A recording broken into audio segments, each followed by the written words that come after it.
War রূহ, Muhammad আমাদেরকে বলে শোনাও রূহ কারে বলে, কেমন করে আসে, কেমন করে যায়, এ ব্যাপারে কি জানো বলো। 2 নাম্বার প্রশ্ন, মান হুম আসহাবুল কাহফ, আসহাবে কাহফ সম্পর্কে কি জানো।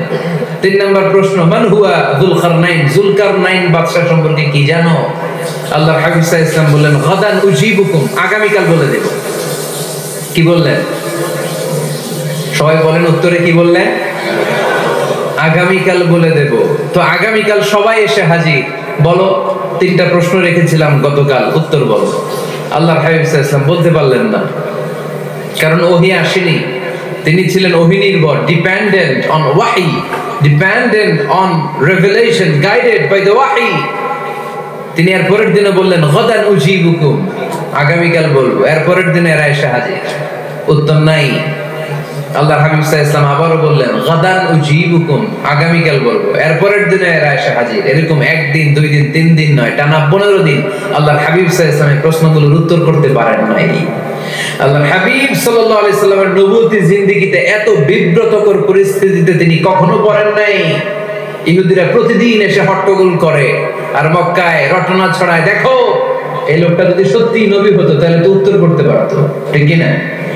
যেহেতু উত্তর করতে পারে না, আসলে সে আসল নবী নয়, সে ভণ্ড নবী, মিথ্যা নবী। পড়েন নাউযুবিল্লাহ। 15 দিন পরে আল্লাহ আয়াত নাযিল করলেন ওয়ালা তাকুলান্না লিশাইইন ইন্নী ফাইলুন যালিকা গাদা ইল্লা আইয়াশা আল্লাহ। ও নবী, ভবিষ্যতের ব্যাপারে সামনে থেকে যখন আপনি ওয়াদা দিবেন, ওয়াদা দেওয়ার সময় ইনশাআল্লাহ শব্দটা মিলিয়ে দিবেন। সুবহানাল্লাহ পড়েন। আল্লাহর হাবিব সাল্লাল্লাহু আলাইহি সাল্লামকে শিখানোর মধ্য দিয়ে গোটা উম্মাহকে আল্লাহ শিখাইয়া দিলেন যে ভবিষ্যতের কমিটমেন্ট যখন দিব, প্রমিস যখন দিব, প্রমিস দেওয়ার সময় কি বলবো? কি বলবো? আল্লাহর হাবিব সাল্লাল্লাহু আলাইহি সাল্লাম ইনশাআল্লাহ বলতে ভুলে গিয়েছিলেন। এজন্য 15 দিন, টানা 15 দিন ওহী আসে নাই। আল্লাহর হাবিব সাল্লাল্লাহু আলাইহি সাল্লাম একবার মসজিদে নববীতে ঢুকলেন, ঢুকেই দেখলেন সাহাবারা কথা বলছে। এক সাহাবী বললেন, আমার কাছে তো সবচেয়ে অবাক লাগে যে আল্লাহ তাআলা সর্বপ্রথম যে মানুষকে বানালেন ওনার নাম কি? সবাই পড়েন। তুমি মাটির আদমকে প্রথম সৃষ্টি করিয়া ঘোষণা করিয়া দিলে শ্রেষ্ঠ বলিয়া, তাই তো নূরের ফেরেশতা করে আদমকে সেজদা, ঠিক কি না? তাই তো নূরের ফেরেশতা করে আদমকে সেজদা, সবার চেয়ে সম্মান দিলে মাটির আদমকে। আল্লাহু আল্লাহু তুমি জাল্লে জালালুহু, শেষ করা তো যায় না গে তোমার গুণগান। আল্লাহু আল্লাহু, সুবহানাল্লাহ পড়েন। এই সাহাবী বললেন যে আমার কাছে সবচেয়ে অবাক লাগে যে আল্লাহ তাআলা প্রথম মানুষ হিসেবে আদম আলাইহিস সালামকে বানালেন আর ওনাকে উপাধি দিলেন সফিউল্লাহ। আদম আলাইহিস সালামের উপাধি উত্তর দিতে হবে আওয়াজ করে। আদম আলাইহিস সালামের উপাধি কি ছিল?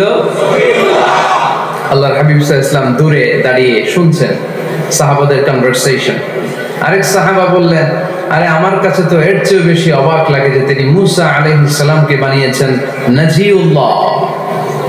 নাজিউল্লাহ, যে আল্লাহর সাথে নাজা ইউনাজি, মুনাজাত করে, গোপনে কথা বলে, কালিমুল্লাহ।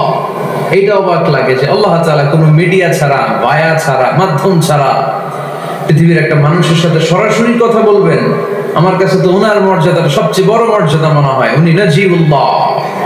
আরেক সাহাবা বললেন, আমার কাছে তো এর চেয়ে বেশি অবাক লাগে সাইয়েদনা ইব্রাহিম আলাইহিস সালামের ব্যাপারটা, কারণ ওনাকে আল্লাহ তাআলা বানিয়েছেন খলিলুল্লাহ।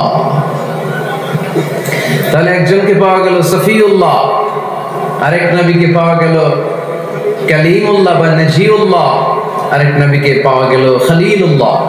এই কনভারসেশন যখন আল্লাহর হাবিব সাল্লাল্লাহু আলাইহি ওয়াসাল্লাম শুনলেন, আল্লাহর হাবিব সাল্লাল্লাহু আলাইহি ওয়াসাল্লাম মসজিদে নববীতে প্রবেশ করে সাহাবাদেরকে বললেন, তোমরা যা বলেছো আমি সব শুনেছি, তোমরা যা বলেছো সব সত্যই বলেছো, ঠিকই বলেছো। আল্লাহ তাআলা একজনকে বানিয়েছেন সফিউল্লাহ, একজনকে বানিয়েছেন খলিলুল্লাহ, একজনকে বানিয়েছেন কালিমুল্লাহ। তবে জেনে রেখো আমি হচ্ছি হাবিবুল্লাহ, আমি Habibullah. The higher status, the highest peak of the status, সবচেয়ে উঁচু স্ট্যাটাস হচ্ছে আমার। খলিলুল্লাহ মানে আল্লাহর বন্ধু, হাবিবুল্লাহ মানে হচ্ছে আল্লাহর বন্ধু। কিন্তু খলিলুল্লাহ এমন বন্ধু, যে বন্ধু আল্লাহকে খুশি করার জন্য কাজ করে। আর হাবিবুল্লাহ হচ্ছে আল্লাহর এমন বন্ধু, যে বন্ধুকে খুশি রাখার জন্য আল্লাহ নিজেই কাজ করে। আল্লাহর হাবিব সাল্লাল্লাহু আলাইহি ওয়াসাল্লাম ছিলেন হাবিবুল্লাহ। চিল্লায় বলেন তিনি কি ছিলেন?